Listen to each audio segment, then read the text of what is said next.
अस्सलाम वालेकुम नाज़रीन कराम, रोशनी लाइट चैनल की तरफ से आप सबको खुशामदीद। जैसा कि आप लोग जानते हैं कि सल्जूकी सल्तनत की तारीख एक बार फिर से स्क्रीन पर वापस आ रही है, लेकिन इस बार एक बिल्कुल नए अंदाज के साथ होगी और उस ड्रामे में जिसका नाम इश्क व तख्त है। और आप में से जो व्यूअर्स मेरे चैनल पर इस ड्रामे की अपडेट्स देखते रहते हैं वो जानते होंगे कि इस ड्रामे की स्क्रिप्ट रीडिंग रिहर्सल हो चुकी है और सुनने में आया है कि 15 जुलाई से इस ड्रामे की शूटिंग भी शुरू हो चुकी है। लेकिन लगता है कि इस बार महमद बोज़दैक की तरफ से इंतहाई सख्त निगरानी की जा रही है कि अभी तक इस ड्रामे के हवाले से किसी भी किस्म की कोई खबर या ऑफ स्टेज कोई तस्वीर सामने नहीं आ पा रही। तो बहरहाल इस ड्रामे के हवाले से मुख्तलिफ किस्म के तबसरे तो चल ही रहे हैं कि ये ड्रामा वाकई देखने के काबिल होगा या नहीं। लेकिन नाज़रीन इकराम, इस दौरान मेरे जहन में एक ऐसा सवाल आया जो शायद आपके जहन में भी ज़रूर आया होगा, और वो सवाल यही है कि क्या हमें इस ड्रामे में एर्तुगरुल गाजी नज़र आएंगे? क्योंकि मुझ समेत आप लोग भी ये बात जानते होंगे, बल्कि वो मद्दाह जिन्होंने दिल-ए-रुश एर्तुगरुल सीरीज़ देख रखी होगी वो भी इस सवाल से वाकिफ़ होंगे कि ये सवाल मामूली नहीं बल्कि इसके पीछे एक मजबूत तारीख़ी बुनियाद मौजूद है। क्योंकि अगर आपने दिल-ए-रुश एर्तुगरुल देख रखा है तो यकीनन आपको वो सीन्स याद होंगे जहाँ एर्तुगरुल गाजी की मुलाकात सुल्तान अलाउद्दीन के कुबात से होती है और बाद में सुल्तान एर्तुगरुल गाजी को सोत और दोमनिज के इलाके अता करते हैं और उन्हें उन इलाकों का उच्च बे बनाते हैं। तो यही वाक़या उस्मानी रवायात में काई कबीले के मुस्तकबिल की बुनियाद समझा जाता है, क्योंकि बाद में इसी कबीले से सल्तनत उस्मानिया वजूद में आई। इसीलिए जब ये ऐलान हुआ कि नया ड्रामा सुल्तान अलाउद्दीन के कुबात की ज़िंदगी पर बनाया जा रहा है तो बहुत से लोगों ने फ़ौरन यही सवाल उठाया कि क्या महमद बोज़दैक एक बार फिर से एर्तुगरुल गाजी को इस कहानी का हिस्सा बनाएंगे या इस बार वो मुकम्मल तौर पर एक मुख्तलिफ रास्ता इख्तियार करेंगे। तो मेरे ख्याल में इस सवाल का जवाब देने से पहले हमें ये समझना होगा कि आखिर ये ड्रामा किस दौर की कहानी बयान करने जा रहा है। क्योंकि नाज़रीन कराम, सुल्तान अलाउद्दीन के कुबात रूम की सल्जूकी सल्तनत के उन हुक्मरानों में शुमार होते हैं जिन्हें तारीख आज भी एक ताकतवर, ज़हीन और दूरअंदेश सुल्तान के तौर पर याद करती है। और अगर हम इनकी पूरी ज़िंदगी पर नज़र डालें तो मालूम होता है कि उनकी कहानी सिर्फ जंगों और फतूहात तक महदूद नहीं थी, बल्कि इक़्तिदार हासिल करने से पहले उन्हें सियासी मुश्किलात का सामना करना पड़ा। क्योंकि दरबार में मुख्तलिफ गिरोह मौजूद थे, ताकतवर उमरा अपनी अपनी वफादारियाँ बदलते रहते थे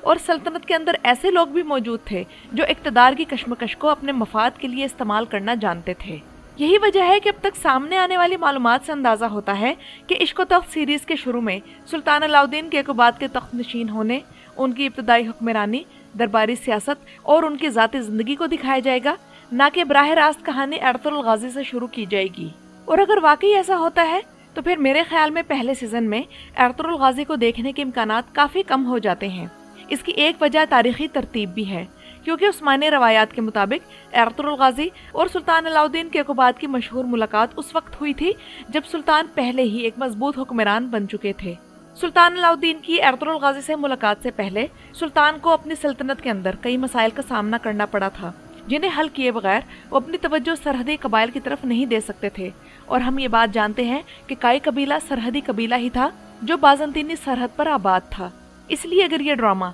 सुल्तान अलाउद्दीन की इब्तदाई ज़िंदगी से शुरू होता है तो जाहिर है कि कहानी को उस मकाम तक पहुँचने में काफ़ी वक्त लगेगा जहाँ एर्तुगरुल गाजी की कहानी में एंट्री लॉजिकल महसूस हो। और यहाँ एक और बात भी काबिल गौर है कि बहुत से नाजरीन सिर्फ इस वजह से इस ड्रामे के मुंतज़िर हैं कि शायद उन्हें दोबारा से एर्तुगरुल गाजी देखने को मिल जाए। लेकिन हमें यह नहीं भूलना चाहिए कि इस ड्रामे का मरकज़ी किरदार एर्तुगरुल गाजी नहीं बल्कि सुल्तान अलाउद्दीन के कुबात हैं। इसका मतलब ये है कि अगर एर्तुगरुल गाजी कहानी में शामिल भी होते हैं तो ज़रूरी नहीं कि उन्हें उतना ही वक्त या अहमियत दी जाए जितनी दिल-ए-रुश एर्तुगरुल में दी गई थी, क्योंकि आखिरकार ये एक ऐसे सुल्तान की ज़िंदगी पर मबनी सीरीज़ है जिसने सल्जूकी सल्तनत को अपने उरूज तक पहुँचाया, इसलिए कहानी का मरकज़ भी वही होंगे। लेकिन फिर यहाँ एक और सवाल पैदा होता है कि अगर एर्तुगरुल गाजी पहले सीज़न में नज़र नहीं आते तो क्या इसका मतलब ये है कि वो कभी भी सीरीज़ का हिस्सा नहीं बनेंगे, या फिर महमद बोज़दैक ने उन्हें किसी बड़े सरप्राइज़ के तौर पर बाद के सीज़न के लिए महफूज कर रखा है। तो नाज़रीन इकराम, अगर हम इन सवालात के जवाब की तरफ जाएं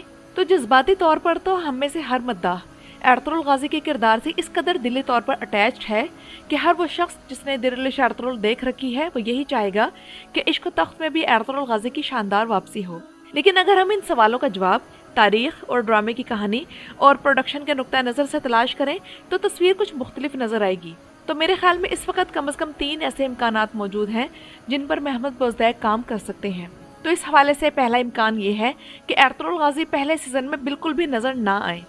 یہ بات سن کر شاید بہت سے ناظرین مایوس ہوں، لیکن اگر ہم تاریخی ترتیب کو دیکھیں تو یہ امکان سب سے زیادہ مضبوط محسوس ہوتا ہے، کیونکہ اس وقت تک جو بھی انفارمیشن اس ڈرامے کے سامنے آئی ہے، اس سے یہی اندازہ ہوتا ہے کہ ڈرامے کا شروع سلطان علاؤدین کیقوباد کے اقتدار سنبھالنے سے ہوگا، اور اس مرحلے پر ان کے سامنے سب سے بڑا مسئلہ بیرونی دشمن نہیں بلکہ سلطنت کے اندرونی حالات تھے، کیونکہ ایک نئے سلطان کے لیے سب سے اہم کام اپنی حکومت کو مضبوط کرنا ہوتا ہے۔ اس صورت میں ارطغرل غازی کا کردار کہانی کا حصہ بن ہی نہیں سکتا، کیونکہ ابھی تاریخی طور پر وہ مرحلہ آیا ہی نہیں ہوگا۔ دوسرا امکان یہ ہے کہ ارطغرل غازی کو صرف ایک مختصر مہمان کردار کے طور پر دکھا دیا جائے، اور یہ امکان بھی مکمل طور پر رد نہیں کیا جا سکتا، کیونکہ فرض کریں کہ پہلے سیزن کے اختتام پر کہانی کئی سال آگے بڑھ جاتی ہے، تو ایسے میں ممکن ہے کہ آخری 1 یا 2 قسطوں میں ارطغرل غازی کی آمد دکھا دی جائے تاکہ اگلے سیزن کا انتظار مزید دلچسپ ہو جائے۔ اور اگر ایسا ہوا تو پھر شاید ہم وہ تاریخی منظر بھی دیکھ سکیں جہاں سلطان علاؤدین کیقوباد ارطغرل غازی کی وفاداری اور بہادری سے متاثر ہو کر انہیں سوت اور دومانچ کی ذمہ داری سونپتے ہیں۔ لیکن ناظرین اکرام، یہاں میں ایک اور اہم بات آپ لوگوں کو یہ بتاتی چلوں کہ آپ میں سے جو ویورز ارطغرل غازی کے کردار کا انتظار کر رہے ہیں وہ یہ بات یاد رکھیں کہ اگر عشق و تخت سیریز میں ارطغرل غازی آتے بھی ہیں تو ضروری نہیں کہ ہماری وہی کیفیت ہو جو درلش ارطغرل میں تھی، کیونکہ ارطغرل غازی کا کردار کئی برسوں تک اینگن آلتان نے نبھایا اور ہم ان کی اس کردار کے ساتھ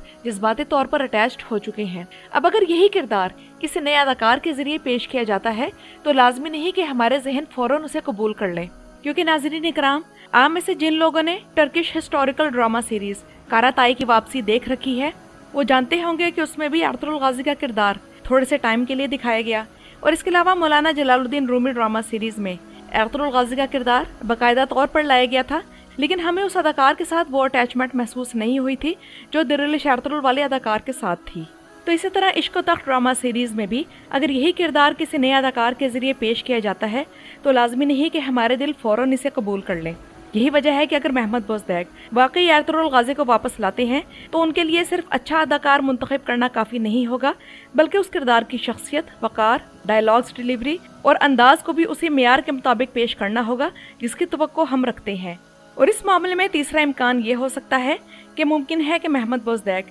ارطغرل غازی کو اس سیریز میں شامل ہی نہ کریں بلکہ صرف ان کا ذکر کر دیں۔ مثال کے طور پر سلطان کے دربار میں کسی سرحدی قبیلے کا ذکر ہو، کسی بہادر سردار کی خبر پہنچے، یا سلطان کو بتایا جائے کہ مغربی سرحد پر ایک ترک قبیلہ جس کا نام کائی ہے وہ غیر معمولی کارنامے انجام دے رہا ہے۔ تو اس طرح رائٹرز ارطغرل غازی کا نام کہانی میں شامل بھی رکھ سکتے ہیں اور اصل توجہ سلطان علاؤدین کیقوباد پر بھی برقرار رہ سکتی ہے، لیکن میرے خیال میں یہ نامناسب ہوگا، کیونکہ یہی محمد بوزدیگ تھے جنہوں نے درلش ارطغرل میں ارطغرل غازی اور سلطان علاؤدین کیقوباد کے کرداروں کی کئی بار ملاقات کروائی۔ مجھ سمیت آپ لوگوں کو بھی یاد ہوگا کہ درلش ارطغرل میں ڈرامے میں سلطان علاؤدین کیقوباد پہلی بار اپنی اصل شناخت ظاہر کیے بغیر ارطغرل غازی سے ملتے ہیں۔ وہ ایک عام شخص کے بھیس میں سفر کر رہے ہوتے ہیں تاکہ اپنے ارد گرد کے حالات کا خود جائزہ لے سکیں، اور ارطغرل غازی بغیر یہ جانے کہ یہ خود سلطان علاؤدین ہیں ان کی حفاظت کرتا ہے اور ان کے ساتھ انتہائی عزت اور وفاداری کا برتاؤ کرتا ہے، جبکہ سلطان ارطغرل کے دیانت، بہادری اور انصاف پسندی سے بہت متاثر ہوتے ہیں۔ ارطغرل غازی اور سلطان کی دوسری ملاقات درلش ارطغرل میں تب ہوئی جب سلطان اپنی اصل شناخت ظاہر کرتے ہیں اور ارطغرل کو کونیا کے محل میں طلب کرتے ہیں۔ یہاں سلطان ارطغرل کو سلطنت کے اندر موجود خطرات سے آگاہ کرتے ہیں، کیونکہ انہیں احساس ہو چکا ہوتا ہے کہ دربار کے بعض امراء اور وزراء اپنی وفاداریاں بدل رہے ہیں، اس لیے وہ ارطغرل جیسے وفادار شخص پر اعتماد کرنا شروع کر دیتے ہیں۔ تیسری ملاقات تب ہوئی کہ جب جیسے جیسے سعد الدین کوپیک کا اثر و رسوخ بڑھتا ہے تو سلطان کئی موقع پر ارطغرل سے مشورہ کرتے ہیں، اور ارطغرل بار بار سلطان کو خبردار کرتا ہے کہ سعد الدین کوپیک صرف سلطنت کی خدمت نہیں کر رہا بلکہ اپنے ذاتی اقتدار کے لیے سازشیں بھی کر رہا ہے۔ ادھر سلطان بھی سعد الدین کوپیک پر مکمل اعتماد نہیں کرتے، لیکن سیاسی حالات کی وجہ سے فوری کارروائی کرنا ان کے لیے آسان نہیں ہوتا۔ پھر اس کے بعد درلش ارطغرل میں ہم نے وہ منظر بھی دیکھا کہ جب سلطان ارطغرل کی وفاداری اور عسکری صلاحیتوں سے متاثر ہو کر اسے مختلف اہم ذمہ داریاں دیتے ہیں، اور سلطان مغربی سرحدی علاقوں کے دفاع اور بازنطینی علاقوں کے قریب ترک قبائل کو آباد کرنے کے لیے ارطغرل غازی پر ہی اعتماد کرتے ہیں تاکہ وہاں سلجوقی اثر و رسوخ میں اضافہ کیا جا سکے، اور اسی مقصد کے لیے وہ ارطغرل غازی کو اچ بے بنا دیتے ہیں۔